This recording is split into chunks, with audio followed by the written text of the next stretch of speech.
fast forward, I had 2 trips back to back, probably way overindulged. And I started to deal with chronic gallbladder attacks. At this time, my diet got so restricted where I was living off like broth, lentils, and bananas, and was afraid to touch anything at this time. It sucked in the beginning, but obviously it's just when I look back on it, I'm so much healthier because of it. A lot of people get misdiagnosed. It's like my situation. I was misdiagnosed with IBS. Luckily, I had a naturopath at the time that was like, no, this is what's contributing to your issues. Actually, more than 80% of my clients are actually post-gallbladder surgery. I would say ever since 2020, and I talk about this with a couple of my other fellow colleagues in the gallbladder liver space, a lot of people's liver gallbladders took a hard hit. Hello, my dears, and welcome back to another episode of the Nutrient Dense podcast. I am very excited to jump into today's conversation because today we have Olivia Haas on the podcast, and she is an integrative nutritionist who helps individuals work to save their gallbladder or restore their health months to years post gallbladder removal. And in the work that we do when it comes to gut health, digestive health, gut function, all of that stuff, I mean, whether it's bloating, food sensitivities, constipation, diarrhea, the gallbladder is involved in so many of these different symptoms, or can kind of be responsible for a lot of these different symptoms. So really excited to dive into this topic with everyone today. Welcome to the podcast, Olivia. Thank you. Thank you, Hannah, for having me. I'm so excited to talk more about the gallbladder, and thank you for helping me spread some education about this too. Yes. Let's just dive on in. From what I know of your background, you spent a couple years dealing with pretty bad gallbladder attacks, right? So is that what really led you into this work? Yeah, definitely. I think like most practitioners, we kind of hone in on certain things that we may have personally dealt with, right? So that's exactly it. I had when I look back on my years of my I always struggled with chronic digestive issues, and no one ever really looked at my gallbladder liver health throughout the years. And this is a big miss that a lot of people do miss when we talk about chronic gut issues, right? And when I look back on my journey, I had some hospital visits in my 20s, not really realizing what they were at the time. But what ended up happening was in my 30s, I started to deal with major adrenal burnout, a lot of candida issues, chronic constipation, lots of bloating. And so I started going back to functional natural medicine, which I've always been into. I've always worked with naturopaths or functional medicine doctors over the years. I was put on a candida protocol. And so I was already eating a healthier diet. So I was almost eating kind of like what you consider an ancestral-based diet. So a lot of higher meats, in general, a little bit lower carb. Fast forward, I felt good initially, but then fast forward, the chronic constipation was getting worse. And unfortunately, this wasn't addressed when I was on the Candida protocol. And fast forward, I had 2 trips back to back, probably way overindulged. And I started to deal with chronic gallbladder attacks at this time. So what was happening is I had very back-to-back attacks. And I think at the time my gallbladder was very inflamed, but it was getting missed in scans, which can often be the case. So it was just frequent every other day, sometimes once a week, multiple times a week. It was really, really bad to the point where I didn't know what to eat. My naturopath at the time, we were testing for parasites while I was trying to get in to see a gastroenterologist to run proper testing. So I had about 4 weeks of trying to figure this out where I was extremely sick. And so my diet got so restricted where I was living off broth, lentils, and bananas, and was afraid to touch anything at this time. And then we got the stool test back, and the only thing that flagged with it was fecal fat in the stool. And then I again had another hospital visit and then was following up with a gastroenterologist later that week.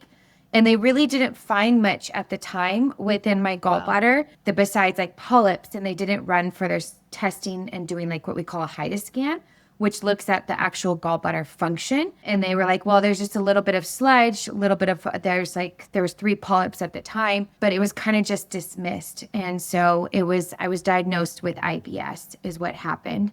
And then after that, my naturopath was this is your gallbladder. we're going to work on your gallbladder. And so she started to give me recommendations and help me overcome a lot of the food fear. And then I was doing pretty good, but then slowly I started to notice like I would get attacks or these weird, really intense gastrointestinal pains, again in the upper sternum over to the upper right, sometimes vomiting involved. We call it bile dumping or like really loose stool diarrhea. And a lot of light colored stool when I was really stressed. And I was like, this is very interesting. So then I sought out a gastroenterologist that specialized in biliary diseases. And that's when I finally did what we call a HIDA scan with ejection fraction that actually tests the function of the gallbladder. So over the years, I would consider my gallbladder function is sometimes poor. I can sense it now when there's issues, and typically it's like in my bowels. I'll start to see changes the way that I tolerate fats. Like I'll start to feel nauseous around meals. And I'm just like, okay, hey, gallbladder, I feel you. Like I'm going to buckle it up. I got you. And I've just monitored it over the years, just trying to make sure that like the sludge doesn't come back. I've been monitoring polyps over the years, and it's been about 7 years to where I'm still working to save my gallbladder. I always say this is a lifestyle, and so I don't know what the future is going to hold. I'm definitely in my fertile years. I'm going through pregnancy, postpartum, where my gallbladder takes a really hard hit, and I still have my perimenopause years, so I just am always like, I'm doing the best I can, and in the process, I'm really learning to support and optimize our gallbladder liver health because they go hand in hand during these periods of my life. And so it's just become a lifestyle change, and it's really been a blessing. It sucked in the beginning, but obviously it's just when I look back on it, I'm so much healthier because of it. That's beautiful. What a great perspective to have. It's interesting that, and I would say this isn't uncommon, right? That it's like this common testing, this routine testing misses a lot. And we'll see people that have a lot of kind of symptoms that could show or kind of like put our red flags up for like, we need to tend to the liver and gallbladder here. But however, liver enzymes may come back normal, or an abdominal ultrasound, those things can kind of come back normal, but then we'll see more of like a poor function piece. Is that something that you see? Yeah, definitely. Unfortunately, I think a lot of gallbladder issues go misdiagnosed for a long time until it's almost too late and someone develops large amounts of gallstones or sludge or their gallbladder is inflamed or infected. And it's much more challenging when you get in those situations. So yes, if you can catch the early warning signs, or if you work with a practitioner that can, it can certainly help. But a lot of the testing can miss that. Even ultrasounds can misdiagnose gallbladder issues. So it is challenging, and it can also depend on your practitioner or your medical provider, what testing they actually do. And so typically the standard form of testing is an ultrasound to start, and the ultrasound will show possible sludge stones or a little bit of fatty liver. And then typically we say, okay, if we don't have stones or sludge, let's possibly do a HIDA scan with ejection fraction if you wanted to test the actual function of the gallbladder. And that will actually give you a percent if your gallbladder's poor function, what we call biliary dyskinesia, or it's hyperkinetic where it's spasming. So it's just going crazy, basically. And then some practitioners will take it a step further and maybe order an MRCP, which is a more accurate testing of your whole biliary system, your bile ducts, your gallbladder, liver, or FibroScan, which actually looks at the fat on the liver. So it just really depends. But unfortunately, a lot of people get misdiagnosed. It's like my situation. I was misdiagnosed with IBS.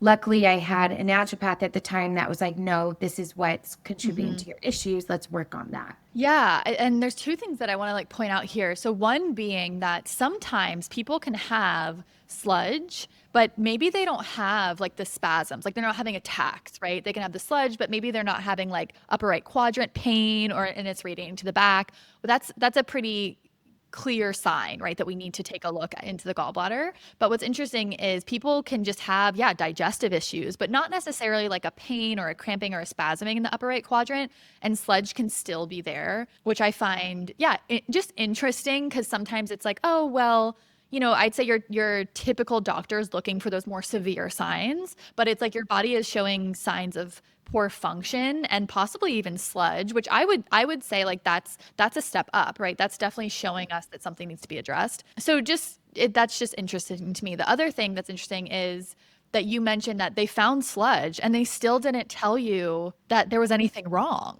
That feels Yeah. wild. It was just really mild at the Yeah. time. And some doctors don't really look at sludge as a big deal. But Mhm. again, it is an early warning sign and it's a kind of a precursor for gallstones. And Right. so when someone actually does have a diagnosis of sludge, it is a big deal because Yeah. you can actually get rid of it pretty quick Mhm. within dietary and lifestyle change. And you want to, because once it gets into that gallstone phase, it's much more difficult to do that. So, yeah, it was unfortunate. I think it just depends. Like I said, it just depends which medical provider you go to. I consulted with quite a few on my journey, and that's why I Mhm. tell people sometimes you have to. That's just what Yeah. it is to get the help that you need. Yeah, always get a second opinion for sure, especially if you're in a lot of discomfort like consistently. I would say definitely get a second opinion. Yeah. For everyone that's listening, like what are some of those most common signs or things that they should look out for that is kind of warning them or showing them that their gallbladder may be struggling? Yeah, I would say the top three is going to be intolerances to fat. So any type of symptoms like when you eat like fried, I would say it starts to show with like someone eating fried greasy foods. Like if they go out to eat and they start to notice issues with fried greasy foods. And then if you see this a lot with people who do like keto or like my case, I was on ancestral based diet and I started feeling icky and they'll start to get bloating, may feel nauseous after meals. And that's a big one. And then gas. And then sometimes it can almost feel like that's just like sitting or swelling in your upper stomach, like the upper area. And then constipation is a big one because bile helps to lubricate our bowels, helps us with motility. So often when you look at constipation, it can be a sign of weak bile output. Those are big ones. And then sometimes it can even manifest where people have a lot of reflux symptoms, a lot of like sticky, light colored stool, a lot of fluctuations of diarrhea, or like, let's say, you have a high fat meal and you have diarrhea after, this can be a sign. And then any like when you look at blood work, low vitamin D, any type of signs of like dry skin, dry hair, like I've always struggled with that. The cracked heels, like all of that goes back to fat malabsorption issues or not absorbing your fat soluble vitamins. And then certainly it starts to progress to, or I'd say other things too, like for especially for your listeners, when you have chronic issues like chronic SIBO, chronic candida, these things are all traced back to liver gallbladder health. And then it'll slowly start to progress to, like I said, where it's an actual gallbladder attack. And the gallbladder attack for most people, when they first experience the first one, they may end up in the ER because they're so confused what's happening. And what will happen when you have a gallbladder attack is the pain is so intense, it will start in your upper sternum, sometimes moves over to the upper right quadrant, up to your upper right back. For some people, it feels like almost like a heart attack, like it manifests in the chest. And then typically people will have sometimes feeling like intense nausea before, diarrhea, sometimes vomiting. And the diarrhea will usually be like kind of very light colored. And you just feel so sick after. You'll feel sick. It's almost like kind of like a really, really bad stomach flu, is what I'll call it. And it'll manifest into that. And that's when the attacks is typically because the gallbladder is inflamed, possibly it's infected, or your body's trying to pass gallstones.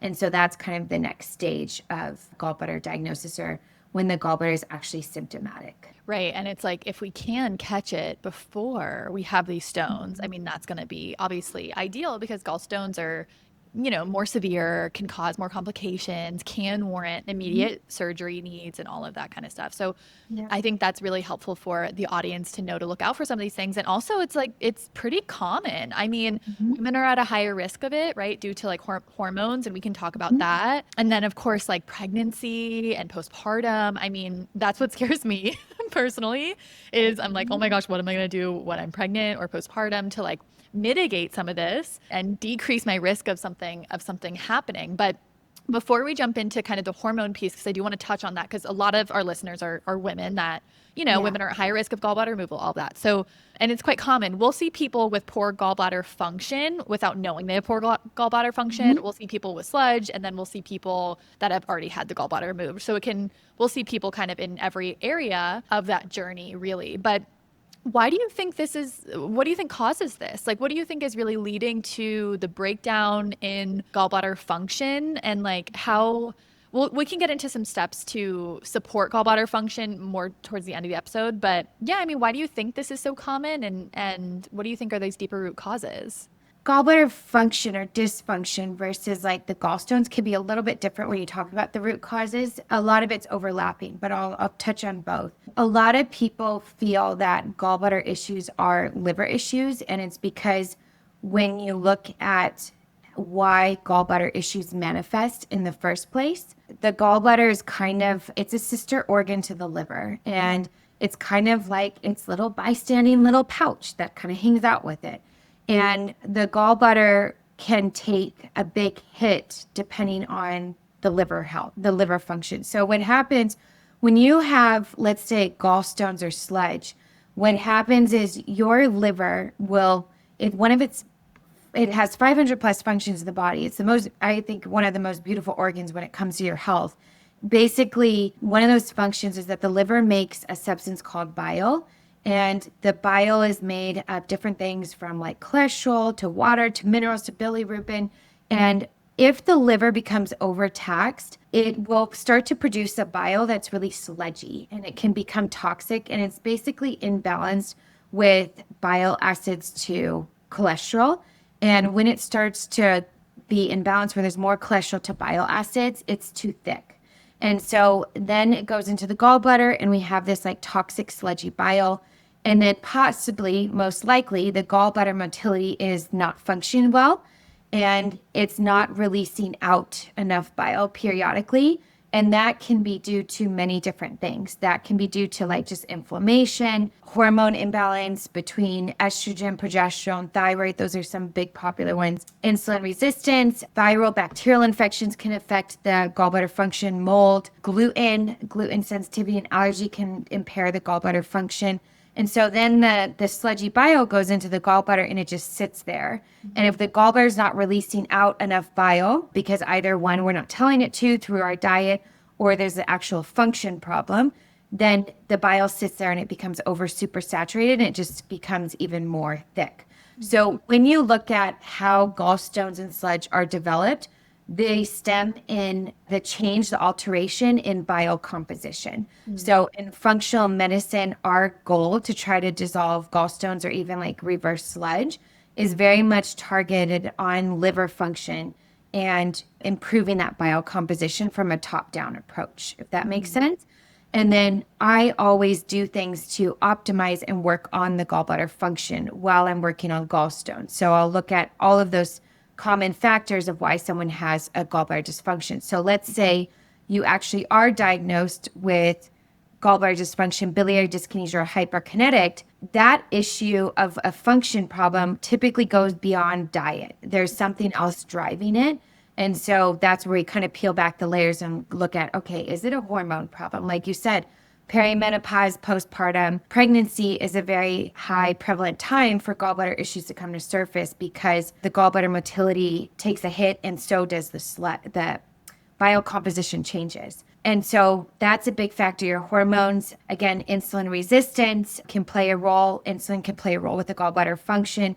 Gluten, viral bacterial infections, mold, just inflammation, systemic inflammation in general will impair the function. Chronic stress is a big one because that hormone CCK, when your cortisol levels are high, will suppress the function of the gallbladder. So when I look at when someone has gallbladder issues and working to save the gallbladder, I focus in on the liver, the bile composition, and gallbladder motility, and address anything that's playing a role that could be affecting the gallbladder motility. Yeah, so we've got a lot of kind of things contributing to this breakdown. So yeah, I mean, one of the questions I was going to ask you is, are gallbladder issues really liver issues? And it sounds like initially, yes, right? They're kind of stemming from the liver, which is also why I will say, when we get that gallbladder removal, we haven't really dealt with the issue. While it can be life-saving and super helpful for many people, you see a lot of people who have had it removed and are still really struggling, right? Mm-hmm.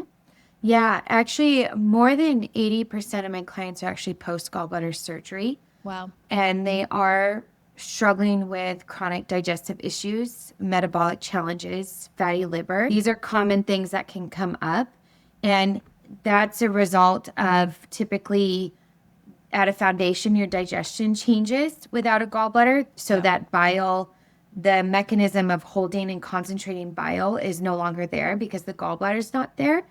And so we don't have control of bile. That will have a downstream effect on your digestion. And then that bile will remain sludgy without a gallbladder because of the liver. And so this, like, people will still develop stones post gallbladder removal. And it's because of, again, that issue with the liver and bile that's never addressed. And then certainly with the alteration in fat digestion, you have a stressed out liver who's very much largely a metabolic organ. You'll start to see people really struggle with digestive issues, fatty liver, high cholesterol, insulin resistance, like hormone issues. And they're confused, like, what's going on with my body? Like, why are all these things popping up? That's why I really agree with that. The liver, when you talk about your health, outside of the gut microbiome, it's seriously a huge foundational piece to your health. And so the more that you can learn to master your liver and think about it, how can I support this organ on a daily basis, you'll see traumatic improvements with your symptoms. And that largely, when we work to save the gallbladder, or even post gallbladder surgery, is largely focused on this organ, because you're right that the liver, a large piece of it, was a big problem before even the gallbladder got removed. And it takes a hard hit without the gallbladder. Yeah, it's kind of like not doing more work, but kind of, right? So with that gallbladder being removed. Well, two things I have to say. This is why when people say like, you don't need a cleanse, your liver does that for you, I'm like, yeah, maybe in a world with no toxin exposure or like way less toxin exposure, we're not exposed to like mold or alcohol or, heavily processed and refined foods or, toxins in like our mattress and everywhere, right? Or medication use, maybe. But I do think most people would benefit from liver support on a more ongoing, regular basis. I know I take some liver support like pretty regularly, even if it's light, and that's kind of outside of my diet too. I'll usually add in a supplement here or there. I like to do castor oil packs pretty regularly, even gentle supports, and then of course I try to maintain a healthy diet too. And we can get into some good action steps for people. But that's why I always, when people say that, I'm like, well, I think there's more to the story than just, these organs need some TLC sometimes. Yes, they definitely do. And you're 100% right. I would say ever since 2020, and I talk about this with a couple of my other fellow colleagues in the gallbladder liver space, a lot of people's liver gallbladders took a hard hit. And I think we're starting to see the effects too, coming back from that, on top of the increased toxicity in the world. It's totally different. For some people before, it was just like, okay, let's change your diet. Let's remove, go whole foods based diet, support your liver that way. Now you're right that it's like we are intaking as a whole, everybody's intaking more toxins than their body can handle, and we're not excreting it out. And a big thing too is constipation is a big problem. And I think a lot of more people trend to constipation and they aren't addressing it or not taking it seriously. And I wish I had known this before, but constipation really does cause issues. I mean, at the foundation, it's your main mechanism of detoxification from the body. So if you're taking in more toxins and you're not going to the bathroom, this is a big problem. And your body, with constipation, it puts a lot of pressure on that liver gallbladder. Most people with gallbladder issues, they'll tell you when they're more constipated, they will get more upper right quadrant pain. Sometimes they even experience full-blown attacks. And constipation will cause issues with detoxification because it causes that excessive recycling of cholesterol, toxins, estrogen to be recirculated back. And that will, again, affect your liver and cause that imbalance in the bile. and contribute to stasis. And so it's really important, I think more than ever, that people do have to look at like, how can I hate using the word detox, because when you use the word detox, it's like people assume like a 30 or 60 day or a week type of thing.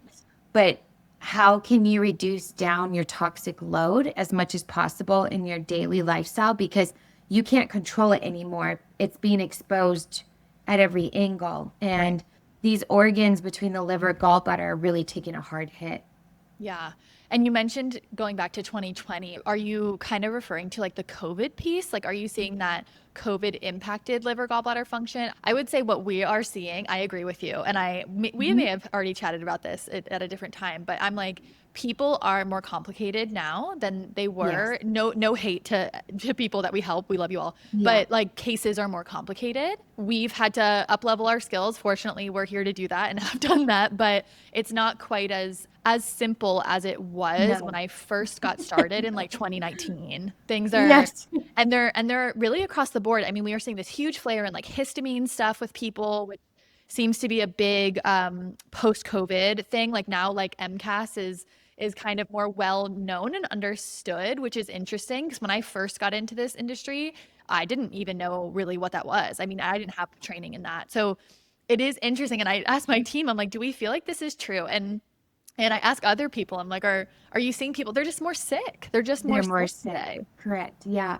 I could go on a whole, there's a lot, but yeah, and the histamine component, my gosh, that is huge. I spent this whole last year with different mentors and everything, learning more about it, because I was like, this is different. This is totally different. And you work a lot on the gut microbiome.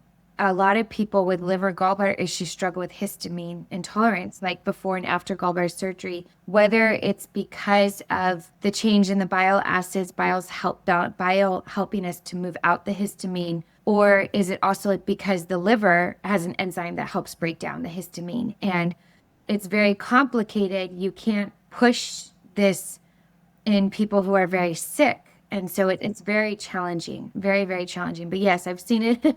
It's been very different. And I can tell you, there's just been a lot more cases of, unfortunately, liver gallbladder issues. And it just seemed to be that it stemmed shortly after that. And I think just like on top of that, the increased toxicity, it's just kind of been a compounding effect for a lot of people. 100% agree. And probably the stress. I mean, if we think back to that time, we didn't know if the world was going to like end or continue or what. And I remember feeling very extremely stressed for, a while. I mean, you're kind of wondering if this virus is going to like take you out or not and you don't know if someone has it, it's like, that is so activating. It's crazy to think back to like when it first kind of like came about and we were all really like, what is this thing? And then, it also impacted how we show up socially. And then we were like, away in our homes. I mean, there's so many elements to it, I think, which is, yeah, very interesting. And then a lot of people too were home and they were like drinking alcohol and they were kind of like,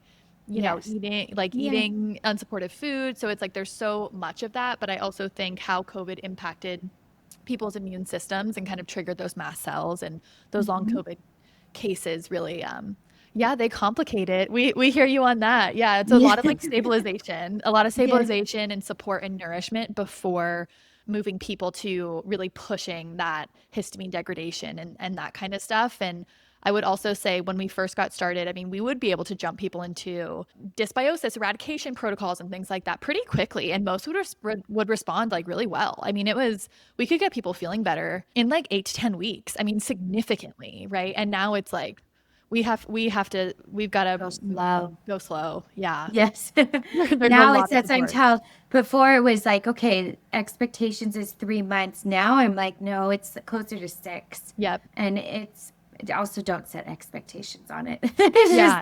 Just be open and celebrate the little wins as you go.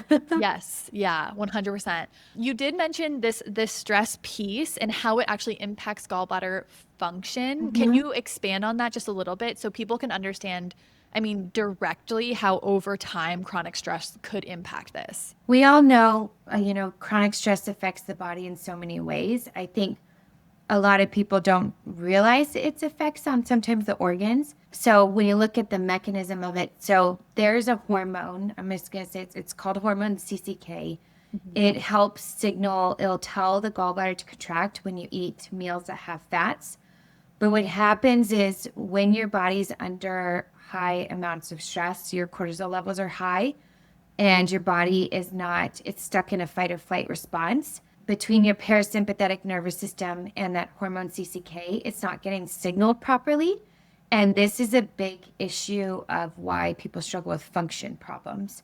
And it's very common that people who have function problems or even gallbladder problems in general, they'll start to complain that their symptoms started to manifest when they're under large amounts of stress. And that's why I pursued the HIDA scan at some point, because I was like, this is weird. Like, why is this happening? And whether there can be many factors to stress, like another common thing that you typically see is like, obviously when we're under more stress, a lot of people are eating out. They may be overeating. They may be drinking alcohol to cope with some of this stuff. All of that can also cause issues with gallbladder symptoms to manifest. But like when your diets, you see this a lot where people's diets are very healthy and they're still getting upper right quadrant pain or even full-blown attacks. This is very even common with postpartum mothers because the gallbladder functions decline during that time. And it's just a period of higher stress, trauma. When people are going through trauma, you see attacks manifest. And it's not crazy. It's not all in their head. I can tell you 100% that I've had 2 attacks when I was under a significant amount of stress. So it's definitely something that can do that. And we all know is like stress as a whole will suppress your whole digestion. But there is actually a mechanism going on that can impair that gallbladder function with the high cortisol levels and the hormone CCK. Yeah, very interesting. And then plus likely, and you tell me if I'm right here, but the decrease in stomach acid, right? Because stomach acid is really important for gallbladder function and that bile flow. So I'm sure that doesn't help. Correct. Yeah. Stomach acid is huge. This is a big one that can affect the gallbladder function. And you need adequate stomach acid to signal the release of bile and gallbladder function. And the hard thing is that a lot of people with gallbladder issues or even post gallbladder surgery may struggle with reflux and they're put on PPI medication. Oh gosh. And so then it's like suppressing it even more. Yeah. And so there's a big issue going on with that. Now, post gallbladder surgery clients, like it can sometimes be bile reflux over acid reflux, and that gets a little complicated. But certainly that's where there's this, what'd you say, the confusion between the 2 different medicines when it comes to stomach acid levels. Because obviously when you go in and you're presenting a lot of like acid reflux, heartburn symptoms, the initial recommendation is PPIs. But that's where when someone, especially when someone has a lot of acid reflux symptoms as their main symptom of their gallbladder issues, because that can happen, I'm always like, we need to really work on this before because it can get worse post gallbladder surgery. So yeah, stomach acid is very, very important for bile, for gallbladder function. So it's definitely something that we want to consider. And you're right, with stress, that will for sure suppress that. It's all connected, right? Because it's like the stomach acid will influence that stress. Stress is going to influence all of this. And then it's like gallbladder function and liver function are not separate outside of gut health, right? And digestion and all of that. I mean, it's all intricately connected here. We are big fans of eating enough protein over here on Team Han. Protein is essential for muscle repair, a strong gut lining, balanced blood sugar levels, and so much more. For most of our clients, we like recommending around 100 grams of protein per day to start, and adding in a good quality protein powder can be super helpful for hitting those numbers. It's an easy add-in. You can throw it into a smoothie or even add it to oatmeal. Choosing the right protein powder can feel so overwhelming. Half of them are full of fillers and crap ingredients, and the other half, honestly, just taste bad. Equip Protein is one of my go-to recommendations for our clients and one of my personal favorites. We love it because it only has a small handful of ingredients. It's 100% carefully sourced, real foods, no additives, allergens, chemicals, fillers, or other junk. It's gluten-free, and it contains 21 grams of protein per serving. Equip's Prime Protein also offers a complete amino acid profile. It's also independently tested to make sure that the protein powder is free of harmful amounts of heavy metals and toxins like glyphosate, which is honestly super hard to find. Equip Prime Protein is a grass-fed beef protein. So it is animal-based, but it's dairy-free, unlike whey or casein protein powders. Grass-fed beef protein is packed with collagen, gelatin, and micronutrients that your body needs. We also see that it's typically much better tolerated in our clients with chronic gut and digestive issues over something like a plant-based protein powder. In addition, some of their flavors do contain natural flavors, but they're distilled vapors from natural and organic compounds or fruits like vanilla, coconut, and strawberry, and are processed without any chemicals, fillers, binders, or artificial ingredients, which once again is incredibly hard to find. Personally, I buy both the chocolate and the vanilla flavors of the Equip Prime protein, but honestly, they have like so many other incredible flavors out now. If you're interested in trying out Equip Prime protein, you can use the code Hannah Aylward HHC at checkout for 15% off, and we'll pop that code in the show notes of this episode for you as well. So once again, you can go to equipfoods.com, choose the flavor of protein powder that you want, and then use code Hannah Aylward HHC for 15% off. I do want to talk about that like estrogen piece and how women tend to struggle with this stuff a bit more. Can you expand on that for the audience on just because I think women, it's unfortunate because there's kind of this piece where we don't, it's our bodies, it's our higher estrogen levels. Like we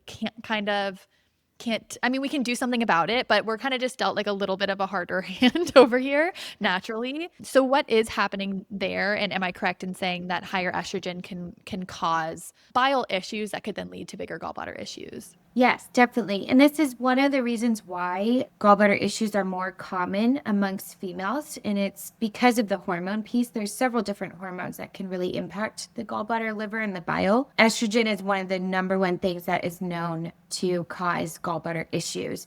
So high levels of estrogen, whether it be from sources like pregnancy, which is a typical time that your estrogen levels rise, and that's why gallbladder issues come to surface during pregnancy. Or let's say you have known estrogen dominance, or you're on HRT or even birth control pills.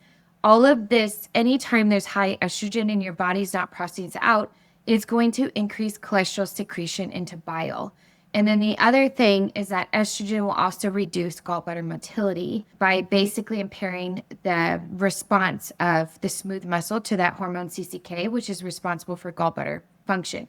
So with estrogen, you have a double-edged sword where basically it leads to bile stasis and thickened bile, and then you have poor gallbladder motility, which will increase the gallstone risk. So that's what happens with, that's why it's so common during pregnancy and even like early stages of perimenopause years. You'll start to see some of this stuff comes up. And then if a woman goes into pregnancy with higher estrogen levels, which is more common than not, then that on top of other factors, genetic factors, all that kind of stuff, they have a more high chance of dealing with gallbladder attacks and development of gallstones. So it is a big issue that when you look at trying to save someone's gallbladder, it is really important that you look at possibly, is there an imbalance in estrogen? Progesterone can also have kind of the same effect, more so like the function, which is weird because everybody always is like, okay, the progesterone is like very much the relaxing hormone, right? But elevated progesterone can also slow down your gut motility and reduce that bile flow by relaxing the smooth muscle. And anytime the gallbladder is not moving enough, that increases the risk of bile stasis. So again, that's what's a big thing that we watch during pregnancy is the estrogen and progesterone piece. And that's why it's so common. So like with a lot of women that go into pregnancy, when you were talking about it earlier, my little tip of advice of looking back on my pregnancy journey is do a lot of liver focus before, because the liver gallbladder take a hard hit during pregnancy, and that's just natural. It's your body's natural process. But the more that you do a lot of liver support, and I'm going to just say detox or liver-focused nutrition lifestyle, you will have a much more amazing pregnancy experience and hopefully reduce down the risk of liver gallbladder issues during that time. So I usually tell moms, like, if you have the opportunity to do some preconception prep, like give yourself 3 to 6 months. I did it before my first son, and I did a little bit before my second son. I didn't get as much chance to do it this time, but I do a lot of liver focused even during pregnancy, and I've had very, very easy, nice pregnancies, and I really attribute it to that piece of it. That's amazing. So I want to get into some like action steps for people and general Mhm. things that they can do on a daily basis to support their really like liver and gallbladder function. And then I would also love to get your take on, yeah, how to support during pregnancy. Because obviously there's a lot of supplements that we can't take and things Mhm. like that, which that's what scares me. I'm like, Yeah. well, how am I going to do this? And kind of like safety and what kind of works there. So if you could give people 3 to 5 recommendations of things to do daily to support their liver and gallbladder health, what would those be? So diet is obviously a foundational thing. So because your liver is your detox organ, your gallbladder is involved in that, you just want to keep it simple and eat whole foods over processed foods. So detox your diet is what we'll call it. So just eating protein, fiber, healthy fats, eating balanced meals because there is a big blood sugar component that can cause that cholesterol supersaturation in bile. So you do want to maintain very like blood sugar balanced meals. Gallbladder, with the diet, we really emphasize a lot of fiber and bitter foods. So fiber acts as a natural binder. It's a gentle way to detox the body. The fiber naturally binds to excess things that will cause that bile composition to alter. So your estrogen, cholesterol, toxins, all of that. And then bitter foods help to stimulate bile. They also help to support fat digestion. They're really nice, gentle way to go in to support the liver gallbladder. So things like arugula, ginger, dandelion, lemon. Staying hydrated because bile, a large piece of it is water. And so if you're dehydrated, it's going to affect that bile composition in your gallbladder.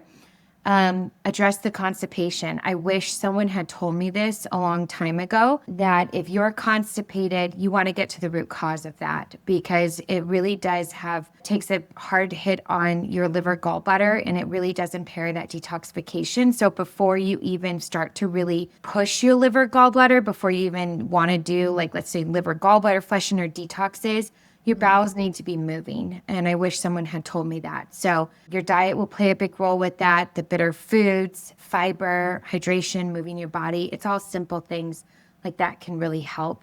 Certainly there are things that can help with supplement wise to improve that bile composition.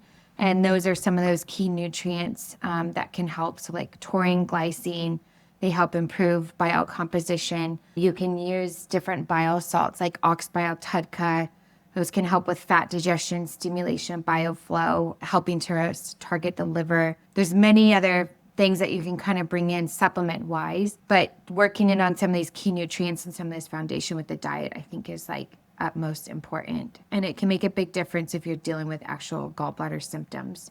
I would just want to say, because previously you were talking about the fat and the ancestral diet and all of that. And it's like, this is why when I see the carnivore diet everywhere, this is one of the reasons why, right? I'm like, this could really cause a lot of issues for people. I mean, could we be decreasing bloating temporarily by pulling fibers? Yes. But I mean, long term, if people have like liver gallbladder issues, which is they're so prominent, I'm like, increasing fat and taking out all of this fiber, we're getting a no fiber. I mean, that seems dangerous to me. Yeah, it does. Yeah. I think anything that with any of the diets, I went on the yo-yo diet roller coaster my Me whole too. life, right? Yeah. And so, looking back on it though, I'm very anti-diet. The culture now Oh, are trying yeah. extremes. And it's just like I wish people we would get so overwhelmed by what we should and shouldn't be eating. And to me, I'm like, then a day is just eat real food and in balance. Anytime Yes. you have an imbalance in your macronutrients, you're stripping your body of some things it needs. And Yep. so I'm just like, just keep it simple. Yeah. Just keep it So simple. agreed. I always say I'm like it's not trendy or sexy, but we want protein, fat, fiber, and carbs. I mean, that's what we Yes. want. Fiber's a carb, but I like to put it in its own little Yeah. space because it's Uh-huh. so important. I know I'm like it's really not a trendy diet, but you kind of need all of it. Yes. Uh-huh. Yeah, so those are great action steps for people to take. Overlaps a lot with what I share on this podcast, so I'm sure Mhm. people won't be surprised, but now they can really understand how it can impact not only their gut health, but also their liver gallbladder health and how all of these things are so connected. Is there anything you would emphasize during pregnancy Oh, specifically? pregnancy. wise, three most important things that are easily within a lot of people's control. One is going to be your diet. And during pregnancy, what can happen because the gallbladder function, and this is even postpartum, the gallbladder function is naturally declined, okay? And so this is a normal process in your body. And so a way that you can kind of manipulate it and manipulate your symptoms, especially around meal times, is eating small, frequent meals during this time, because then the gallbladder doesn't have to contract as hard. So during pregnancy, postpartum, you want to avoid overeating, because the overeating will stimulate sometimes harder contractions. And that can be challenging because, like, especially postpartum, if you're juggling other kids and you forget to feed yourself, then you're overeating in one meal or you're overeating the wrong foods. During pregnancy, you want to swap out any gallbladder trigger foods, because you really don't have wiggle room during this time to really be eating like French fries and a cheeseburger, especially with gallbladder issues. So get creative with like making stuff at home. Is what I usually encourage to moms. So watching your gallbladder trigger foods, fried, greasy foods, high-fat dairy, high-fat meat. And if you struggle with diet, please always reach out, because it is a very hard time. Fiber is very important during pregnancy. What a lot of people find, and myself, is almost doing a serving of beans a day, sometimes two, helps because of the soluble fiber component. Bringing in other things like flax seeds, apples, pears, carrots, or partially hydrolyzed gorgum sun fiber can be nice. Making sure you keep that up high. Same thing with hydration, especially if you're postpartum and you're breastfeeding. Supplement wise, always talk to like your OBGYN or midwife. There's a big disconnect on supplements during this time, and it's because of the lack of research. So I would suggest you work with a provider that has experience with gallbladder issues, and then take that feedback back to your OBGYN or midwife. But I focus a lot on digestive support during this time. So doing things to support the stomach acid. You can there are some products that are like pregnancy safe digestive bitters, or even doing lemon or ACV in water before meals, ginger tea. Talking to your provider about digestive enzymes and ox bile can be helpful during this time. There's limited research on TUDCA, but I personally have used TUDCA throughout my pregnancies and postpartum. Some women go on it's called Ursidile, which is the only medication that is used for cholesterol-based gallstones and sludge. It's more effective for small gallstones, calcifites, or the sludge, and for cholestasis prevention. Women who have gallbladder issues and post-gallbladder removal run risk of cholestasis. And so a lot of my pregnant postpartum moms will go on Ursidile to help with that piece, but also it can start to work on dissolution during this time, because it could take some time. But the Ursidile is very effective for small gallstones and sludge, alongside when you integrate a lot of integrative or functional medicine practices. So it gives moms another opportunity during this time to help support with that. There are different herbs too you can introduce in different trimester. First trimester is very delicate, so I don't obviously push anything during that time, and then I'll bring in things second, third trimester. Choline is a very important nutrient, and most people with gallbladder liver issues are often choline deficient, whether they can handle eggs or they can't because of their diet, or possibly is their genetic component and they're deficient in the choline itself. So during pregnancy, we do increase a lot of choline supplementation, fiber, talking to your medical providers about NAC or N-acetylcysteine. There's a lot of research on some preventative measures for cholestasis for that, selenium, vitamin D.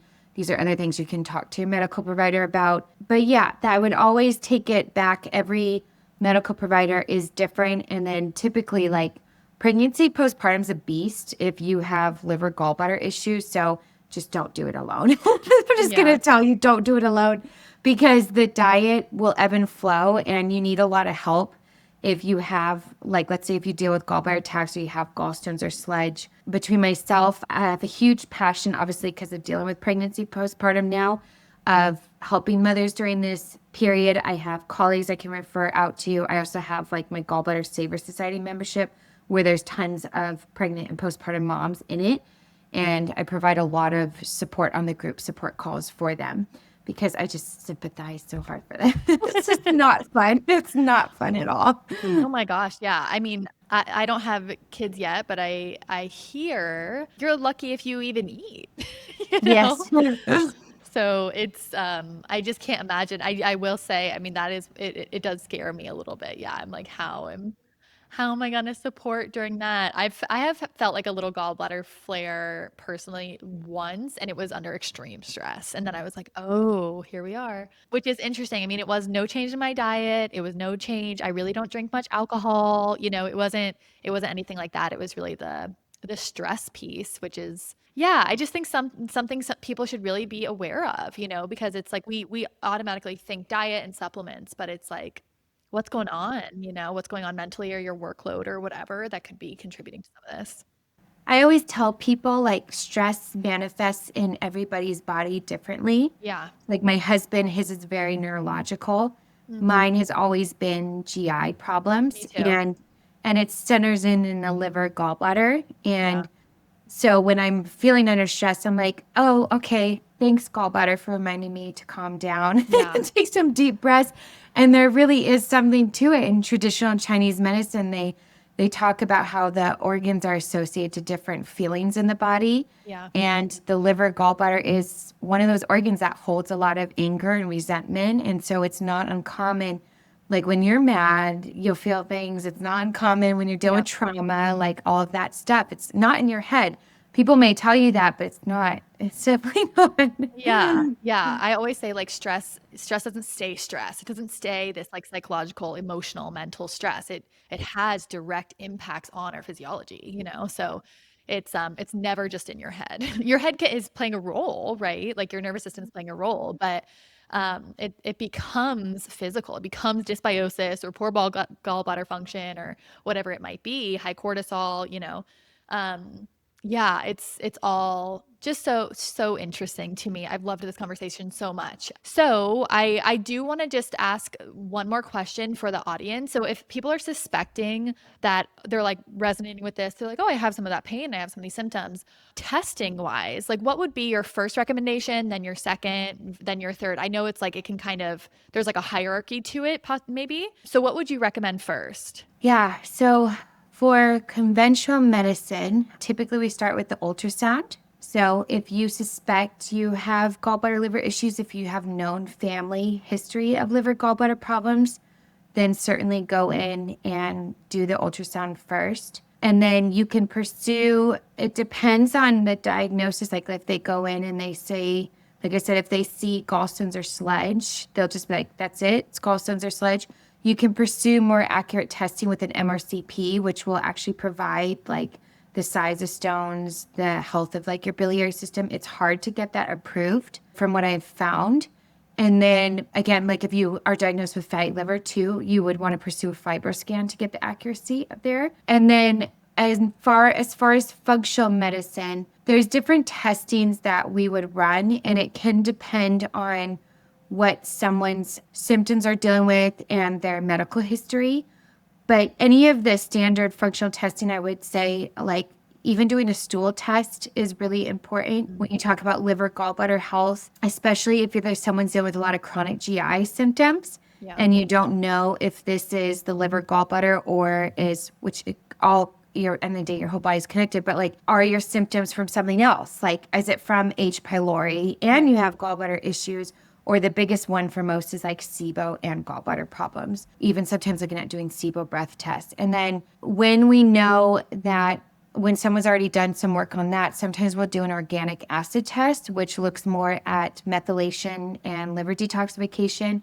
This is a whole other conversation, but it's very common. Individuals with liver gallbladder issues struggle with methylation and detoxification, and this goes back to the genetic component with MTHFR gene mutation. And if methylation is impaired, that can lead to bile stasis. And so that's a test you can do to evaluate your liver function a little bit more. And then Dutch test for any sometimes postpartum moms, perimenopause, menopause moms, especially if you're dealing with function problems, if you have issues of like biliary dyskinesia hyperkinetics, your postpartum and or your perimenopause, I would for sure do Dutch testing to get a better snapshot of your sex hormones.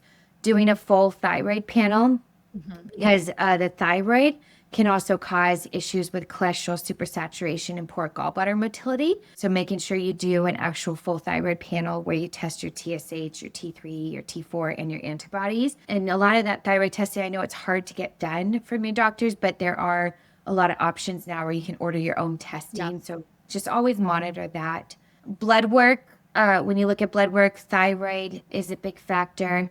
You can certainly test your homocysteine. That will kind of give snapshots into how you're methylating. Liver enzymes, those typically won't come up until fatty liver progresses worse or there's inflammation present.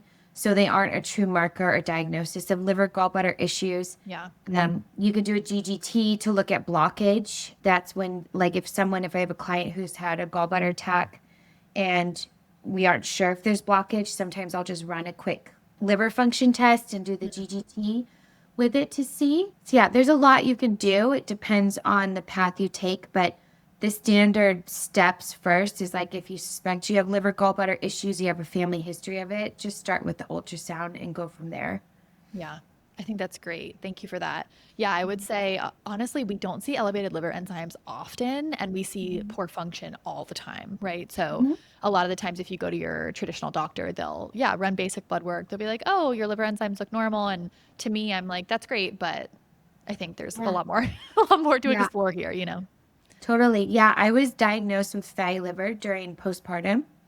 And it was a huge shock to me. And I'd say 100% my liver enzymes were perfect, but I showed fatty liver on my scans. And I was like, Yeah. well, yeah, this is definitely Yeah, exactly. Exactly. learn lesson.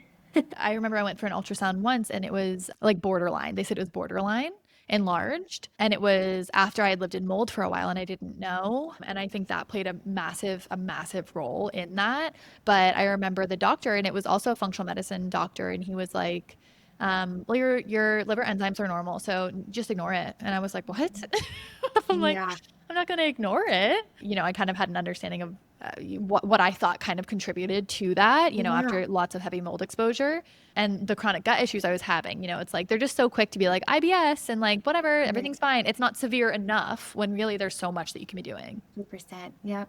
Yeah. Well, thank you so much for this conversation. I've loved it. I think it's going to be very helpful for people. I personally have like 20 million questions to ask you. Yeah. But maybe we'll have you on again. You're such a wealth of Yes. knowledge. And yeah, Yeah. thank you again. So if people are interested in learning more from you, connecting further with you, I know you share so much helpful information over on Instagram, but you've got different memberships and all of that. So how can people connect with you further? Yes. So definitely connect with me on Instagram. It's gallbladder.nutritionist. I am trying to play with TikTok, but I'm definitely not well versed on I that feel that. platform. So Instagram is definitely where I'm mostly at. And then for support, for any individuals that are trying to work to save their gallbladder, like dissolve gallstones, sludge, improve the function, I have a step-by-step membership called the Gallbladder Saver Society. And there's a lot of resources in there. I offer a lot of group coaching to help with that. And then for individuals post-gallbladder surgery, I have my Gallbladder Gone Support Society.